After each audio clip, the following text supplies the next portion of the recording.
안녕하세요. 미소교회 최진영 목사입니다. 2023년 9월 8일 오늘 날 계시는 생명수 샘물 한 모금 시작하도록 하겠습니다. 에스겔 24장 15절부터 말씀을 어제에 이어 함께 보시겠는데요.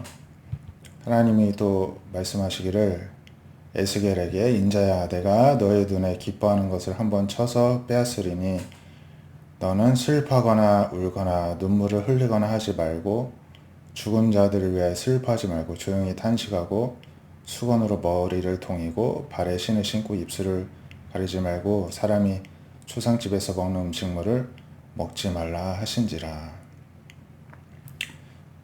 에스겔에게 뭔가 소중한 사람을 빼앗으실 텐데 이제 목숨을 거두실 텐데 장례를 치르듯이 하지 말라는 것입니다.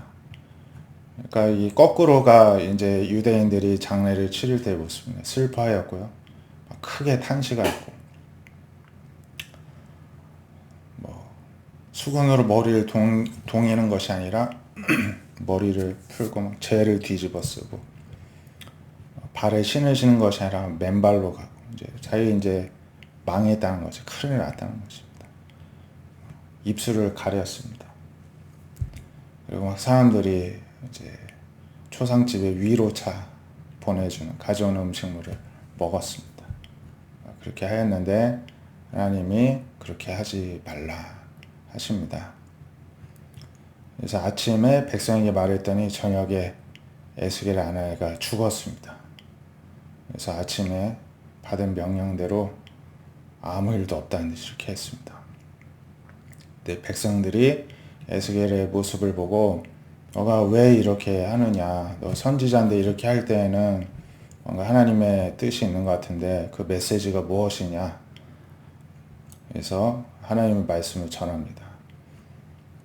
하나님 말씀에 내 성소는 너희 세력의 영광이요 너희 눈의 기쁨이요 마음의 아낌이 되었거니와 내가 더럽힐 것이고 너희의 버려둔 자녀를 칼에 엎드려지게 할 것이다. 이스라엘에게도 하나님께서 허락하신 성소, 성전, 이때는 이제 솔로몬의 성전이었는데 이게 영광이요 기쁨이었습니다. 하나님이 자신들을 선택하셨고 거기서 예배를 받으시고 함께 소통하신다는 게 얼마나 큰 자랑이고 영광이었겠습니까? 근데 그 성전을 하나님 스스로가 더럽히시겠다는 것입니다. 또 사랑하는 자녀들을 칼에 엎드려져 죽이겠다는 것입니다. 그래서 너희가 에스겔에게 행한 바 같이 행하여서 입술을 가리지도 못하고 사람의 음식을 먹지도 못하고 수건으로 머리를 동인 채 발에 신을 신은 채로 슬퍼하지도 않고 울지도 않고 패망하여 피차 바라보고 탄식할 것이다. 그러니까 미처 전통대로 장례를 치르지도 못할 만큼 아주 황망하여서 넋을 잃고 탄식만 하게 되는 일이 있을 것이다. 이렇게 말씀합니다. 에스겔이 너에게 표징이 될 것이다. 행한 대로 너희가 다 행하게 될 것인데 이 일이 이루어지면 내가 여호와인 줄 너희가 알게 될 것이다. 그러니까 이제 느부갓네살 왕의 예루살렘 3차 침공으로 다 멸망하고 사람들이 죽고 성전이 파괴되고 하는 것들을 이제 보게 될 때에 하나님이 예언한 대로 이루어지는 것들을 이제 봐야 너희가 내가 하나님인 줄 알게 될 것이다 하십니다. 인자야 에스겔아 내가 그 힘과 그 질과하는 영광과 그 눈이 기뻐하는 것 마음이 간절하게 생각하는 자녀를 데려가는 날 그날에 도피한 자가 너에게 와서 너의 귀에 그 일을 들려주지 아니하겠느냐. 이제 그 멸망할 때 도망쳐온 사람들이 소식을 전할 것입니다. 그날에 너 입이 열려서 도피한 자에게 말하고 다시는 잠잠하지 아니할 것이다. 같이 너는 그들에게 표징이 되고 그들은 내가 여호와인 줄 알게 될 것이다. 이렇게까지 에스겔의 아내를 빼앗아서까지도 하나님께서는 굉장히 근엄하게 에스겔과 이 백성들에게 앞으로 될 일을 선포를 하신 것입니다. 참 하나님의 엄중함이 느껴지는 말씀이라고 할 수가 있겠습니다.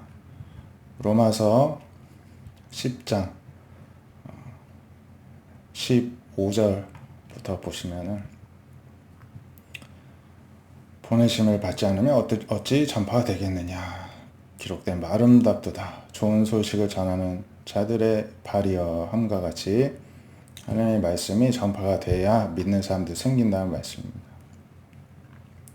그러나 그들이 다 복음이 전파됐음에도 불구하고 순종하지 아니하였습니다. 이사야가 이르되 주여 우리가 전한 것을 누가 믿었나이까 하였듯이 이스라엘 백성들이 복음에 순종하지 아니했습니다. 하지만 믿음은 들음에서 나고 들음은 그리스도의 말씀으로 말미암습니다. 그러니까 하나님 그리스도의 말씀, 예수의 말씀을 들어야 또 믿음도 생기는 것입니다. 그런데 그들이 듣지 아니하였느냐? 그렇지 아니에요. 들었죠. 예수님을 심지어 만나고 보기까지 했습니다.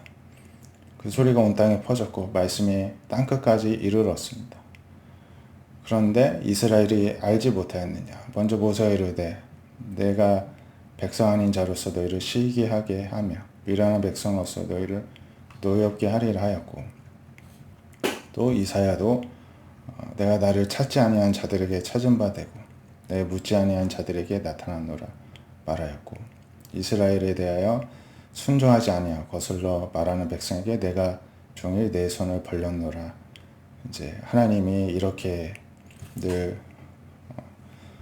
이스라엘 백성들에게 먼저 말씀도 주시고 메시아도 보내시고 복음도 들려지게 하셨는데 이들은 다 순종하지 않고 하나님을 등졌습니다.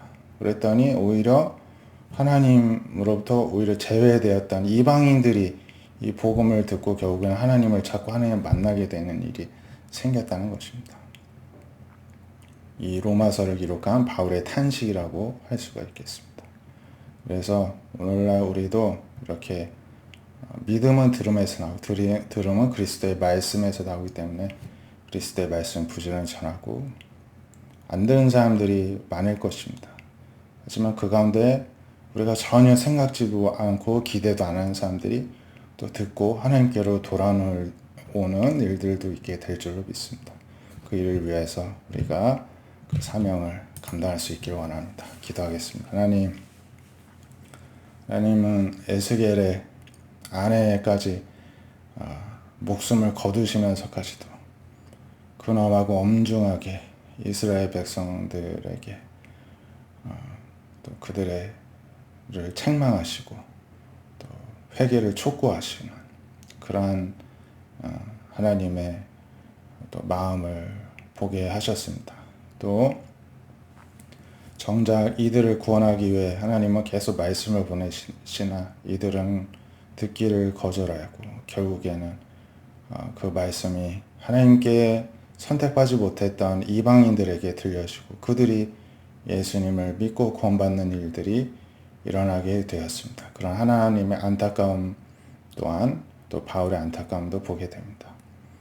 하나님의 역사는 이렇게 정작 선택받은 백성들에게 은혜를 베푸셔도 그들이 귀한 줄을 모르고 기대하지 않았던 생각지도 않았던 자들이 오히려 은혜를 입게 되는 것을 볼 때 오늘 우리에게 주신 이 복음을 얼마나 우리가 귀중하게 여겨야 되는지를 다시금 생각해 보게 됩니다.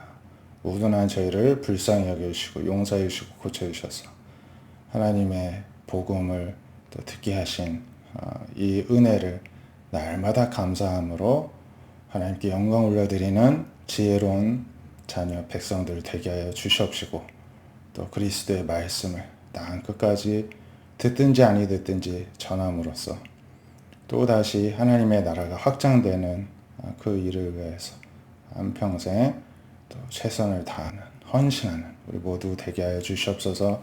예수님의 이름으로 기도드립니다. 아멘.